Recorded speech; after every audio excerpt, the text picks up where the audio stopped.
It was a dramatic show of force by Iraq's Shiite militias. With assault rifles and rocket launchers in tow, some 20,000 men wearing military uniform descended on Baghdad. They were answering a call by a top Shiite cleric to stage a huge military parade. As the Telegraph reports, their message is unspoken, but as loud and clear as the chants. Any Sunni who is thinking of supporting ISIS can expect Shia gunmen at his door. The BBC notes these men come from the same Iran-backed militia, known as Iraq's Mahdi Army, that fought American troops for years.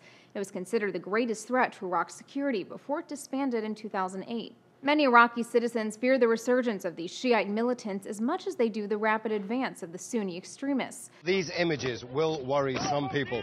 They'll remind them of the Mahdi army and the days of sectarian violence in 2006, 7, and 8. More than 2.5 million Shiite men have signed up at recruitment centers across Iraq to take on Sunni extremists led by al-Qaeda offshoot ISIS. Iraq's government is now relying on these Shiite militias to fill the void left behind by Iraq's security forces, who fled their posts in the face of a much smaller force of ISIS militants. Fighters led by ISIS reportedly killed over 30 Iraqi troops Saturday while seizing a strategically important border crossing to Syria.